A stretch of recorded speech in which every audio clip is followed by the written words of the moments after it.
O programa Opinião de hoje vai falar de uma das instituições mais importantes para a economia do país. E ela fez 40 anos no ano passado. Estamos falando do Sebrae. O Sebrae que faz assistência às micro e pequenas empresas. E o Sebrae que está no centro da economia brasileira quando se pensa de quem é o maior empregador do país. O maior empregador do país é exatamente o pequeno, o médio empresário. Agora, como administrar os micro e pequenos empresários quando eles precisam não só do apoio para administrar o seu negócio, mas de uma projeção dos seus empreendimentos a longo prazo? Nós vamos falar dos 40 anos do Sebrae e conversar um pouquinho dos próximos 10, porque o Sebrae vai fazer 50 anos, daqui 10 anos, e entender como será o Sebrae e principalmente quem ele atende. Eu vou conversar com Luiz Carlos Silva, ele é gerente regional do Sebrae e está aqui comigo. Luiz Carlos, bem-vindo à Opinião. É muito bom falar novamente contigo, Gilson. É sempre uma satisfação trocar ideias e poder falar um pouco dessa instituição que tanto tem ajudado aí o povo brasileiro. Luiz Carlos, o Sebrae tem números fantásticos que a gente vai conversar um pouquinho durante a Opinião. Números de crescimento, número de empresários que vocês atendem, as mudanças que aconteceram na economia graças ao micro e pequeno empresário. Agora ele tem 40 anos. Como é que o Sebrae começou? Como é que surgiu o Sebrae? O Sebrae ele tem uma história interessante. Lá na década de 70, o BNDES emprestava dinheiro para os pequenos empresários e os pequenos empresários não tinham no Brasil um serviço de apoio, né? Uma instituição que os apoiasse. Então eles tinham muitos problemas de gestão. E entendo os problemas de gestão, geralmente ficavam inadimplentes com o banco. Então o banco criou na época um SEAG para que auxiliasse aquelas empresas que tomavam empréstimo para que elas melhorassem o sistema de gestão e com isso conseguissem saldar o banco. Então começou para garantir o bom pagador, vamos dizer assim. Exato. Isso evoluiu, depois se transformou em outras instituições até chegar na década de 90, quando o governo Collor regulamentou o Sebrae, que é o atual Sebrae, que é o Serviço Brasileiro de Apoio à Pequena Empresa. E é esse Sebrae que a gente tem até hoje, que atua no Brasil todo. No Paraná, o Sebrae tem números dignos de um sucesso. No Paraná, inclusive, diz que o Sebrae é um modelo para outros no país. Alguns projetos que são lançados no Paraná acabam se transformando num modelo para o resto do país. Os números do Sebrae no Paraná, quando ele começa e como vocês têm hoje o Sebrae, qual é a dimensão de pessoas que o Sebrae atende hoje? Olha, é importante a gente lembrar o seguinte, que nós temos assim metas para serem cumpridas, né? Embora nós somos uma instituição que recebe uma boa parte do dinheiro público, mas nós somos uma entidade privada, gerida pela iniciativa privada e que, portanto, a gente tem assim muitas metas para serem alcançadas, né? Então os recursos do Sebrae vêm hoje de empresas privadas? O recurso é um recurso público, um recurso público. A gente também tem uma parte do nosso recurso que ele vem de empresas, né, das receitas que a gente faz, mas ele é um recurso público oriundo de uma contribuição parafiscal que as médias e grandes empresas pagam. Esse recurso vai para o Sistema S, e aí o Sistema S, leia-se todos os S, Sebrae, Sesc, Senac, Senai, e isso é rateado entre o Sistema S. E entre os S existe o Sebrae, que é o Serviço Brasileiro de Apoio à Pequena Empresa. Então, cada S tem uma finalidade específica, como por exemplo, o Senac é a aprendizagem comercial, então é prover gente capacitada para o comércio. O Sebrae, por sua vez, é o Serviço Brasileiro de Apoio à Pequena Empresa, ou seja, apoiar as pessoas que têm empreendimento e as pessoas que querem empreender. Então nós temos assim metas para serem cumpridas, são metas ousadas e metas que nos colocam assim num patamar de atuação igual a qualquer empresa privada que trabalha e que tem assim um dinamismo muito grande. Vamos pensar que então os micro e pequenos empresários são seus clientes, né? São seus parceiros. Quantos parceiros desses hoje existem no Paraná, porque é a região noroeste do estado, que é a região que você está à frente, gerenciando ela, hoje são quantas pessoas atendidas? Olha, nós temos hoje no estado do Paraná mais de 500 mil empreendimentos formalizados e nós temos como meta todo ano atender no mínimo 20% desses empreendimentos, no mínimo, né? Então, para você ter uma ideia, no ano de 2012 nós tínhamos uma meta no estado do Paraná de atender 105 mil empresas distintas. É bom dizer isso por quê? Porque geralmente as empresas voltam mais que uma vez no Sebrae para serem atendidas. Então existe acompanhamento, né? Simplesmente você ter a montagem da empresa e acompanhar a montagem dela. Exato. As empresas, quanto maior o acompanhamento que a gente consegue dar para ela, melhor é a possibilidade e os resultados que ela consegue. Então, agora você me deixou curioso uma coisa, uma empresa montada no Sebrae com um acompanhamento de longo prazo, isso implica em quantos anos? Se eu pegar das experiências que você tem, quantos anos uma empresa fica nós temos estatísticas o Sebrae sempre usa uma régua de 0 a 2 anos. 0 a 2 anos por quê? Porque é o tempo que a empresa entra no mercado, a empresa fortalece a sua marca, se consolida, cria uma carteira de clientes. Então a gente acompanha a primeira taxa de sucesso dela de 0 a 2 anos. Então os estudos assim mostram que no estado do Paraná essa taxa ela é algo em torno de 74%, ou seja, de 0 a 2 anos, 74% das empresas têm sucesso. As empresas que nós acompanhamos no Sebrae, que iniciam no Sebrae, que fazem um plano de negócio, que são empresas que são as nossas clientes fidedignas, que estão sempre lá, nós temos estudos que nos mostram que 89% delas têm taxa de sucesso. Então, quanto mais tempo se relacionando com o Sebrae, maior o sucesso da empresa. A probabilidade de dar certo. A probabilidade é maior, porque justamente nós aí estamos cumprindo com a missão para a qual nós fomos criados, e o empresário, ele está buscando, né, a melhoria contínua, porque cada vez que ele vai no Sebrae, de cada projeto, de cada encontro que ele participa, ele sempre vai trazendo coisa nova que auxilia na gestão e que melhora a taxa de sucesso. Mas eu te cortei, você estava falando da quantidade de atendimentos, você falou de um número acima de 100 mil, é isso? Nós tínhamos no ano passado, no Paraná, 105 mil empresas para atender como meta. Atendemos quase 125 mil, ou seja, superamos um percentual muito grande da meta que nós tínhamos. Só no praticamente Noroeste, 20% a mais. 20% a mais praticamente. No Noroeste nós tínhamos aí 10 mil empresas para atender e chegamos quase a 13 mil empresas.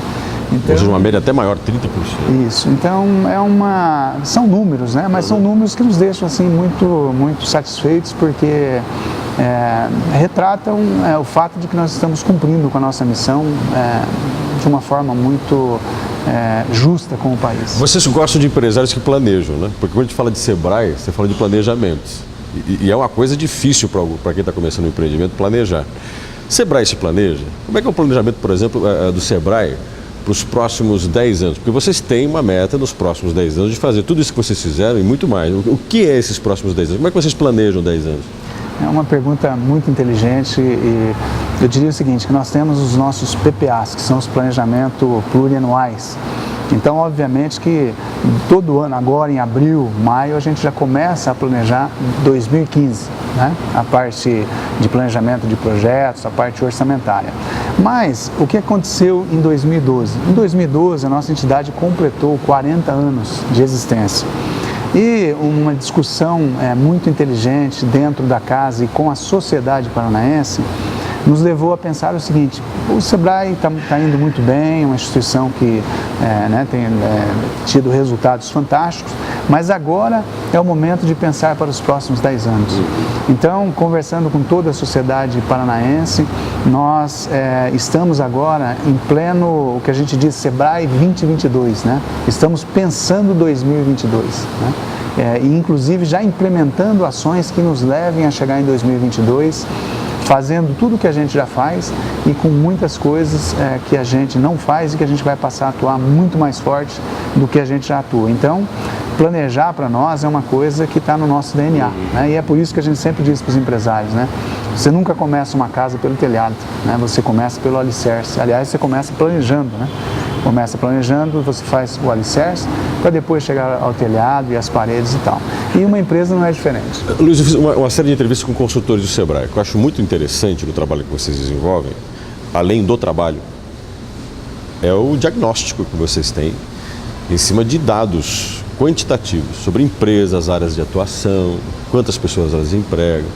E vocês têm tudo isso, que é um instrumento, que dizem que a informação hoje é um instrumento magnífico, né? Quando vocês projetam o crescimento do Sebrae e vocês fazem um apoio a essas empresas, como é que vocês fazem o planejamento entre vocês? Quem são as cabeças pensantes desse planejamento? Como é que vocês se reúnem para discutir um projeto de 10 anos? Olha, Gilson, o primeiro grande passo é o seguinte: no nosso caso específico, como uma instituição que é uma instituição para servir a população brasileira, é óbvio que a gente jamais poderia fazer um planejamento com um olhar só de dentro da casa. Então, talvez a coisa mais importante que a gente tenha feito tenha sido ouvir a sociedade. O que é que a sociedade espera do Sebrae para os próximos 10 anos, né? E a partir desse ouvir a sociedade, entender o que a sociedade espera do Sebrae para os próximos 10 anos, esse talvez tenha sido o grande marco que a gente começou a pensar a entidade daqui para frente. O que vocês têm escutado, né, desse ouvido aberto para as pessoas e o que elas pensam, o que elas esperam do Sebrae? Olha, temos feito assim várias reuniões no estado, né? Nossa diretoria tem ido, inclusive recentemente esteve aqui em Maringá conversando com as lideranças da cidade e apresentando e até dando uma justificativa, porque essas mesmas lideranças, elas foram envolvidas para dizer o que esperava do Sebrae. Então agora a gente tem convidado essas lideranças para mostrar o que é que nós estamos fazendo diante daquelas expectativas que eles apresentaram.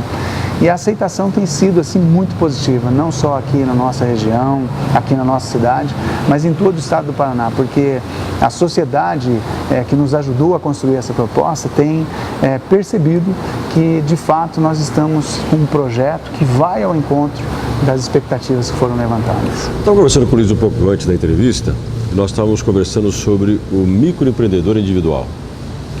Uma criação que deu certo, um projeto muito bem sucedido. E o Luiz comentava de que isso não é simplesmente dar a legalidade ao indivíduo que, por exemplo, era encanador e agora ele vai poder prestar o serviço dele de forma legal. Ou de quem tinha um salão de beleza no fundo de casa, atendia mulher ou um homem que atendia os amigos e as amigas e agora vai poder formalizar o seu empreendimento. Você fala da inclusão do empreendedor, quer dizer, o empreendedor cidadão, você inclui ele como empreendedor. Como é que significa, o que significa isso? Você aposta nesse projeto uma forma de inclusão social, como é que é isso? Esse projeto, na verdade, é um projeto exitoso, né? Um projeto que deu muito certo. Nós tínhamos no Brasil, isso era fato, e é fato, né? A gente tinha uma quantidade de informais muito grande, e ainda temos uma quantidade de informais muito grande. Então, simplesmente fazer que esses informais não existem, não tem como. Então, é muito melhor incluí-los na previdência, é o que a gente chama de cidadania empresarial. É muito melhor ter esse empresário com CNPJ, podendo crédito com juros, né, mais barato, podendo trabalhar para empresas que antes ele não podia, porque agora ele pode ter nota fiscal. Ou seja, ele tem uma série de vantagens ao se legalizar que antes ele não tinha. Antes ele vivia com medo, né, da fiscalização, porque não tinha alvará, ele não podia acessar, ter conta no banco porque não tinha o CNPJ, então ele vivia à margem. E ele não tinha segurança nenhuma no empreendimento dele. Nenhuma. Se ele fosse fazer um serviço qualquer e caísse numa escada ou ficasse acidentado, isso era um ônus muito grande para o município, né, e um problema, né, porque... ao se legalizar como empreendedor individual, ele entra para o sistema previdenciário. Então, ele fica coberto pelo sistema previdenciário. Então, nós prevemos que no Brasil, nos próximos anos, o número de empreendedores individuais, em termos de Brasil, vai passar o número de microempresas existentes. Então, é um projeto muito exitoso. Esse é o grande público do Sebrae hoje? É um público que o Sebrae se preocupa com ele? Nós temos uma preocupação muito grande com esse público, mas ele não é o único. Mas temos uma preocupação grande por quê? Porque, na verdade, ele não precisa ser empreendedor individual a vida inteira. O empreendedor individual foi a porta que se abriu para que ele entrasse no mundo do empreendedorismo, né? E estando no mundo do empreendedorismo e tendo condições melhores do que ele tinha antes na informalidade, ele tem condição de crescer. Então, ele não precisa ficar com um faturamento de 60 mil reais ano o resto da vida. Pelo contrário, é importante que ele entre como empreendedor individual, mas que com as condições que ele tem para crescer, que ele logo passe a ser um microempreendedor, um pequeno empreendedor e quem sabe no futuro um médio empreendedor, um grande empreendedor. Quando você fala de alguém começar como um microempreendedor individual, ter uma grande empresa no futuro ou ter um empreendimento maior, implica uma coisa chamada inovação. A capacidade de você fazer diferença, fazer diferente. Muita gente que às vezes quer montar um empreendimento, ele quer fazer diferença. Como é que se faz diferença com o Sebrae? Como é que vocês conseguem deslumbrar para alguém a possibilidade dele crescer com inovação? Pois é. Dentro do 2022, que é esse Sebrae 2022 que pensa os próximos 10 anos da nossa instituição, nós temos 6 linhas de ação, 6 grandes linhas de ação que a gente vai atuar. E uma dessas linhas de ação, ela é justamente empresas de alto potencial. Então, nós vamos, a partir dos próximos anos, nós já temos hoje algumas ferramentas, mas nós queremos intensificar essas ferramentas para trabalhar as empresas, né, de forma que elas tenham a condição de também serem empresas que tenham potencial de crescimento, potencial de mercado. E você falou uma coisa muito interessante. E isso se dá basicamente por meio da inovação, né? A inovação, ela é uma coisa que tem que estar constante no dia a dia da empresa. Agora, não existe inovação se não existir uma empresa organizada. Então, é preciso que a empresa esteja organizada, que a gestão seja muito bem feita, porque daí sim você vai começar a trabalhar aspectos como a inovação. Mas a inovação, sem dúvida, ela é fundamental para que as empresas cresçam. Eu tenho um minuto para falar com o Luiz Carlos, mas eu tenho que aproveitar ele um pouquinho.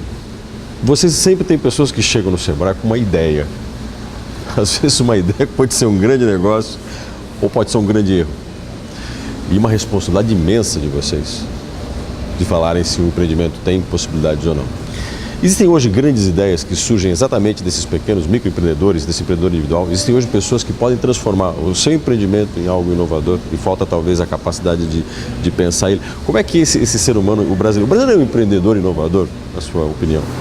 O brasileiro é empreendedor. O Brasil, já há muitos anos assim, ele está entre os países mais empreendedores do mundo.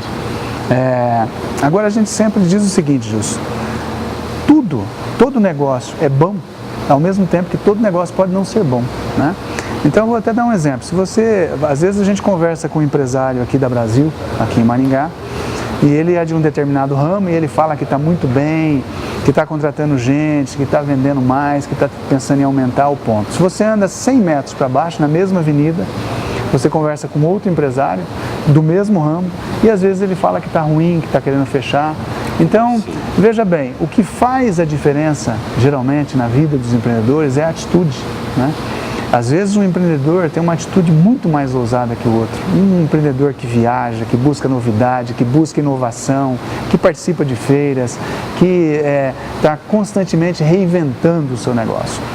Esse geralmente tem uma possibilidade muito maior de ter um negócio sustentável, um negócio dinâmico. O empresário que muitas vezes fica parado ou que não busca inovação, não busca melhoria, ele às vezes reclama que o negócio não está tão bem assim. Então, eu diria para você assim, que a atitude faz a diferença. A atitude do empreendedor à frente do negócio, ela faz toda a diferença. Conversei com o gerente regional do Sebrae na região noroeste do estado, conversei com o Luiz Carlos Silva, que é uma pessoa fantástica para você falar de empreendimento, falar de empreendedorismo. E o Sebrae é uma instituição que, para quem quer empreender, quem quer investir, tem espaço e pode ser talvez a peça-chave para o sucesso. Luiz, muito obrigado pela sua presença aqui. Eu é que agradeço e a gente fica à disposição, nossa instituição, aí para todos os empreendedores aqui de Maringá e da nossa região noroeste. Até o nosso próximo programa.